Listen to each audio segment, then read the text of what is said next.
చేశారు. Yes. Okay, so ఇప్పుడు అల్లరి నరేష్ గారిని మాట్లాడవలసిందిగా రిక్వెస్ట్ చేస్తున్నాము. నరేష్ గారు. అందరికీ నమస్కారం అండి.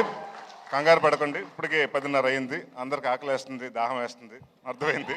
ఎక్కువసేపు మాట్లాడను, చాలా షార్ట్గా స్వీట్గా మాట్లాడేసి ముగించేస్తాను.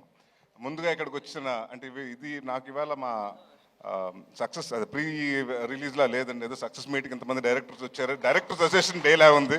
థ్యాంక్ యూ కార్తిక్ గారు, థ్యాంక్ యూ వశిష్ఠ గారు, థ్యాంక్ యూ విజయ్ గారు, థ్యాంక్ యూ మారుతి గారు, అలాగే థ్యాంక్ యూ సార్ అందరూ, వంశీ గారికి, అందరికీ. నాకు కమిటీ కూరలు చాలా బాగా నచ్చిందండి, మేము ఫస్ట్ టైం కలవటం.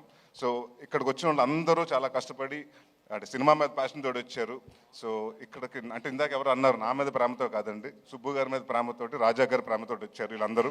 సో ఎవరి మీద ఇచ్చినా కూడా సినిమా కోసం అందరూ వచ్చి సపోర్ట్ చేయటం, మారుతి గారు వీళ్ళందరూ, త్రినాథరావు గారు వాళ్ళందరూ వచ్చి సపోర్ట్ చేయటం చాలా ఆనందంగా ఉంది.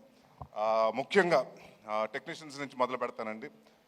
రిచర్డ్ గారు సార్, రిచర్డ్ సార్ అంటే నేను తమిళ్లో చెప్తానండి, ఆయన తమిళ్లో ఇది ఉంటుంది. హైదరాబాద్లో వీడు వాగికోంగ సార్, ఇంకా మీరు మెడ్రాస్ వెళ్ళలేదు, హైదరాబాద్లో సెటిల్ అయిపోతున్నారు మీరు ఈ సినిమాతోటి. One of the finest cameraman అండి. అండ్ అరుపులు తక్కువ, ఏమీ ఉండదు, హడావుడి ఉండదు, ఏమీ ఉండదు, చాలా సైలెంట్గా చాలా ఫాస్ట్గా అనుకున్నది. డైరెక్టర్కి ఏం కావాలో ఈ షాట్ ఇక్కడ అవుతుంటే రెండో షాట్కి ఇంకా లైటింగ్ జరుగుతూ ఉంటుంది. సో ఇలాంటి సినిమాకి అలాంటి కెమెరామెన్ రావటం మా వరం, అదృష్టం అండి. Thank you sir so much. అలాగే మాకు ఇంకొక అదృష్టం ఈ సినిమాకి అంటే అది అడగగానే ఇచ్చిన రాజా గారు కూడా థ్యాంక్ యూ. విశాల్ చంద్రశేఖర్ గారు, ఆయన ఎంతో బిజీగా ఉన్న ఈ సినిమాకి ఆయనే కావాలి అని పట్టుబట్టి మన సుబ్బు గారు చెప్తే ఆ మాటకి ఆయన ఎలాగైనా ఎట్టి పరిస్థితులు పట్టుకుని ఆయనకి కథ చెప్పించి ఒప్పించి ఆయన ఇష్టంగా చాలా కష్టంగా నిన్న 3 నెలలు దాదాపు సుబ్బు గారితో ట్రావెల్ చేశారు. సో విశాల్ గారు thanks lots for giving us a wonderful music and wonderful BGM. And ఈ సినిమా ఆల్బమ్ డెఫినెట్గా గుర్తుండిపోయే ఆల్బమ్ అవుతుంది నా కెరియర్లో. అలాగే మా చోటా ప్రసాద్ గారికి, మా బ్రహ్మకడ్లి గారికి, మా ఆర్ట్ డైరెక్టర్ బ్రహ్మ గారికి, అలాగే మా choreographer, action choreographer Prithvi and Ramakrishna మాస్టర్స్కి, మా డాన్స్ మాస్టర్ గారు జిత్తు మాస్టర్కి, అలాగే భాను మాస్టర్కి, వీళ్ళందరికీ పేరు పేరున థ్యాంక్ యూ చెప్పుకుంటున్నాను. అండ్ ఇవాళ నేను సినిమా గురించి మాట్లాడలేదండి, ఎందుకంటే అందరూ వచ్చి సినిమా గురించి మాట్లాడారు. సో ఇక్కడ చాలామంది కష్టపడ్డారు, చాలామంది అంటే మీ అందరూ ఇక్కడ కనిపించిన హీరోలు చాలామంది అక్కడ ఉన్నారు. మా డైరెక్షన్ టీం, మా ఎడిటింగ్ టీం, మా ప్రోమో రవి గారు, అలాగే ప్రతి ఒక్కరు. అండ్ మాకింత ఈ వాట్ ఎవర్ మా ఈ ఈవెంట్స్ అన్ని కవర్ చేసిన శ్రేయస్ మీడియా వారికి, అలాగే ప్రెస్ అండ్ ప్రింట్ మీడియా వారికి, ఎలక్ట్రానిక్ మీడియా వాళ్ళకి అందరికీ పేరు పేరున థ్యాంక్స్. మా వంశీ శేఖర్ గారికి, అలాగే మా తేజుకి. సో పేరు పేరున అందరికీ thank you for supporting a lot. And ఒకటి మాత్రం చెప్తున్నానండి, అంటే సుబ్బు గారి గురించి చెప్పాలి. 2 సంవత్సరాల ముందు కథ చెప్పారు. ఫస్ట్ కథ చెప్పిన తర్వాత చాలా మెచ్చుకున్న 3 నెలలు 4 నెలలు డ్యాన్స్ చేశారు. దాని తర్వాత ఎప్పుడైతే ప్రొడ్యూసర్ వచ్చారో నేను వేరే సినిమా కమిట్ అవుతుంది, నన్ను తిట్టుకున్నాడంటే ఒక 3 నెలలు 4 నెలలు మాత్రం నాకు అది తెలుసు, తిట్టుకున్నాడని మాత్రం తెలుసు, ఎందుకంటే ప్రవీణ్ చెప్పేశాడు. అయినా కూడా నేను చెప్పాను, కొంచెం వెయిట్ చేయండి సార్, కొంచెం వెయిట్ చేసి చేద్దాం, డెఫినెట్గా చేద్దాం అంటే ఆ ఉన్న వెయిటింగ్ పీరియడ్ కూడా ఆయన సక్రమంగా వాడుకుని సినిమాకి ఏం కావాలి, ఏమేమి చేయాలని ప్రతి ఒక్కరోజు కూడా ఆయన ఖాళీ ఉన్న రోజు కూడా ప్రతిరోజు సినిమా కోసమే డెడికేట్ చేశారు. అంటే ఇందాక చెప్తున్నారు కదండి, ఆయనకు అప్పుడే పాప పుట్టింది. ఈ షెడ్యూల్ స్టార్ట్ అవ్వకముందే మేము కరెక్ట్గా తునిలో చేసి వారం రోజుల ముందు పుట్టింది. ఒకరోజు క్యాజువల్గా షూటింగ్ అయిపోయాక వెళ్తుంటే, ఏంటంటే ఇంటికైనా పాప కూడా ఉన్నట్టున్నారు కదా, వెళ్తున్నారు ఇంటికి వెళ్ళిపోతున్నారా అంటే, లేదని హోటల్కి వచ్చేస్తున్నాను. అదేంటంటే చంటి పాప మొన్నే కదా పుట్టింది, ఎవరైనా పేరెంట్స్ వెళ్తారంటే, సార్ మన ఎక్కడ బాగుంటేనే దాని జీవితాంతం బాగా చూసుకోగలుగుతాను అన్నాడు. సో ఆ వర్డ్ నాకు బాగా నచ్చింది. సో అలాగే చూసుకుంటారు సార్. అండ్ ఇందాక మీరు చెప్పారు మీ అమ్మగారికి క్షమాపణ లేక అని. అంటే డెఫినెట్గా నాకు మనస్ఫూర్తిగా గట్ ఫీలింగ్ చెప్తుంది, ఆవిడ అది యాక్సెప్ట్ చేశారు. అది ఈ సినిమాని పెద్ద హిట్ ఇచ్చి మీకు అది అప్రూవ్ చేస్తారు. సో మీకు తెలుస్తుంది. అండ్ అలాగే ఇక్కడికి వచ్చిన సంయుక్త గారికి, కిరణ్ గారికి చాలా థ్యాంక్స్. కిరణ్ ఈ మధ్య మొన్న తర్వాత ఫోన్ చేయటం కుదరలేదు నాకు, సినిమా చూసిన తర్వాత. వన్ ఆఫ్ ద అంటే చాలా నాకు క్లైమాక్స్ మాత్రం ఎక్స్ట్రాడినరీగా నచ్చింది. And your performance was really good. And Samyuktha గారు, మీరు విరూపాక్ష అన్ని చాలా బాగా చేస్తారు. అండ్ ఇప్పుడు లేడీ ఓరియంటెడ్ సినిమా అంటున్నారు. సో డెఫినెట్గా మీరే హీరోయిన్ అన్ని. రాజా గారు అంటే మా సినిమా గురించి మీకు అలా చెప్తారు, మీ సినిమా గురించి మాకు కూడా అలాగే చెప్తూ ఉంటారు. So all the best for రాక్షసి అండి. And all the best brother for carrom.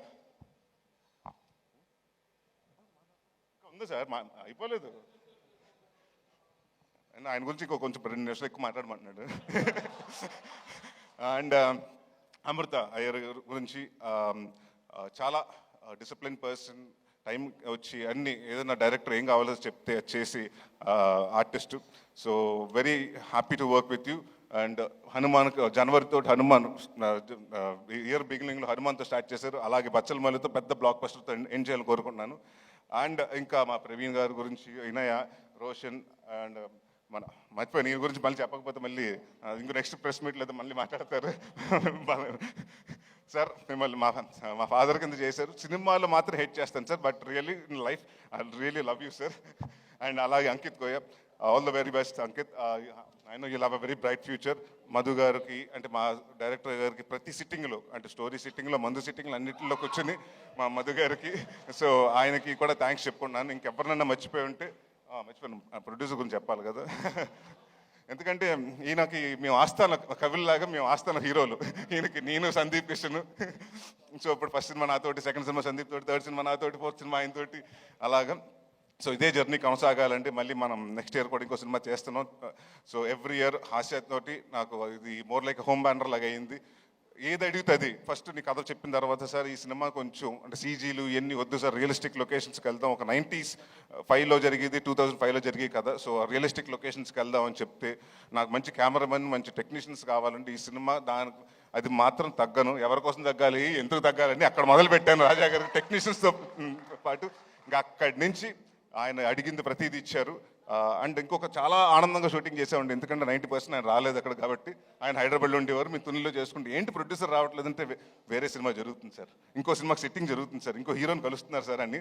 So ఇలాగే చాలా బిజీగా ఉంటూ, అంటే నేను ఏదో లాస్ట్ సినిమా అప్పుడు కూడా చెప్పాను, చిన్న సినిమాలో దిల్ రాజు గారు అని, ఇప్పుడు దిల్ రాజు గారి స్థాయిలో మీరు రావాలి, మీ బ్యానర్ కూడా పెద్ద బ్యానర్ అవ్వాలి సార్.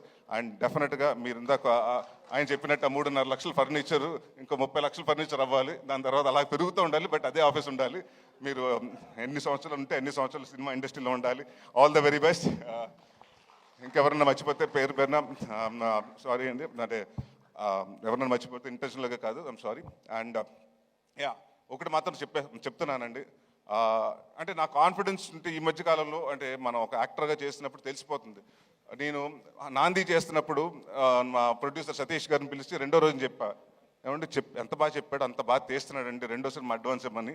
అలాగే ఈ సినిమా జరుగుతున్న 3వ రోజు మళ్ళీ రాజా గారికి ఫోన్ చేసి, సార్ సుబ్బు ఆయన ఏదైతే చెప్పాడో అదే ఎక్స్ట్రాడినరీగా చేస్తున్నాడు, ఆయన కూడా అడ్వాన్స్ ఇమ్మన్నారు, ఇచ్చేశారు. మరి నాకు మాత్రం పంపించట్లేదు. సో తర్వాత మాట్లాడుకుందాం పైన ఆఫ్టర్ పార్టీలో. సో అందరికి అంటే ఒకటి మాత్రం ప్రామిస్ చేస్తున్నానండి, ఇది చాలా ఎమోషనల్గా అందరూ కష్టపడి సిన్సియర్గా చేసాం. నాట్ ఓన్లీ మీ అంటే నా ఒక్కడి వల్ల, నా సుబ్బు గారి వల్ల కాదండి, 24 క్రాఫ్ట్స్ ప్రతి ఒక్కరు, లైట్ మ్యాన్ కాడి నుంచి, ప్రొడక్షన్ వాళ్ళ కాడి నుంచి, అందరూ ప్రొడక్షన్ మేనేజర్స్ కాడి నుంచి ప్రతి ఒక్కళ్ళు కష్టపడి ఇష్టపడి చేశారు. సో ఇలాంటి అంటే మేమెంత చేసినా సినిమా మీ దగ్గరకు వస్తుంది, 20వ తారీఖు మీ ముందు రిలీజ్ అవుతుంది. సో మేము కాన్ఫిడెంట్గా ఉన్నాం. మా కాన్ఫిడెన్స్ అంటే డెఫినెట్గా దాన్ని బ్లాక్ బస్టర్ చేస్తారా, సూపర్ హిట్ చేస్తారా, బ్లాక్ బస్టర్ చేస్తారా, కల్ట్కి చేస్తారా, క్లాసిక్ చేస్తారా, మీ చేతిలో ఉంది. సో బట్ నేను మాత్రం ఒకటి కాన్ఫిడెంట్గా చెప్పగలుగుతాను, ఈ క్రిస్మస్ మాత్రం మందే. ఎవరి కోసం తగ్గాలి, ఎందుకు తగ్గాలి?